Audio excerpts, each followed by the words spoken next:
how did we get to continuous integration and continuous? Well, I'm still trying to figure out what is continuous integration and then this continuous delivery and deployment. Because I think just the definition of those 4 letters can cause so much chaos. Yeah, well, and especially the CD portion of it could mean multiple things. It's almost like a PM, right? With your product manager, project manager. Exactly. Program manager. Project, program. Yeah.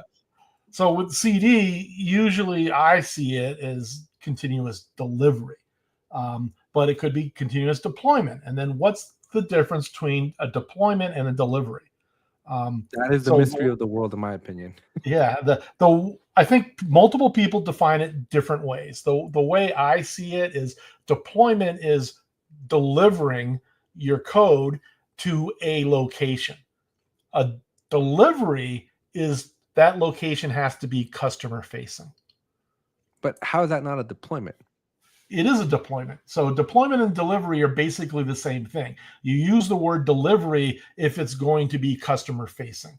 You use the word deployment if it's going to a test site or a storage location. So you're deploying throughout the process, but you really only deliver at the end. Exactly. Now, it depends on how you define your customer. Your customer could be the paying customer, which is the typical definition of it, but it could also be the test team. So you're deploying to a storage location, you're deploying to a test instance, but when that test instance is actually being handled by a test team, it could be the delivery. Most people don't care about this nuance. Usually I don't even care about this level of nuance on it, but that's how I typically see it. If you're defining it as a delivery, you're handing it to somebody. Think of like a pizza delivery or a mail delivery. Or mail delivery. A deployment means you're putting it somewhere.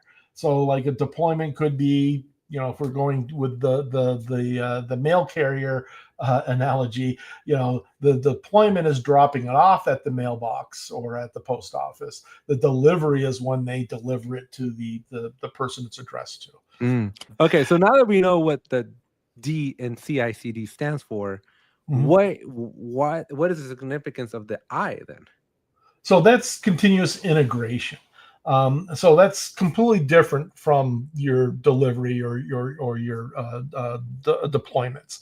So that's basically when you have multiple people working on the same project, when they're committing their code into their Git repository. How often does that code get integrated together? So you're on your branch, I'm on my branch. How often do we integrate that together to do a component build or a system build? And that's continuous integration. So in the previous episode, we were talking about when you learned about nightly builds. And a nightly build is a type of continuous integration. But you're not deploying anything in that build, per se. No, not necessarily. You could be. But the key part of the CI portion is you are compiling with other people's changes.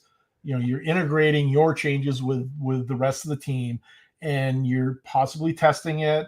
So once you have a pipeline, you could be deploying it to a test system or anything like that, but you're not necessarily deploying it to a final system. You're doing the minimum that you need to do to prove that your code works. Yeah, just crossing T's. Yeah. Dot your I's, cross your T's. Yeah. I once told a 5-star general, cross your I's and dot your T's. He just looked at me like, what are you talking about? I'm like, never mind me. I don't know what I'm talking about.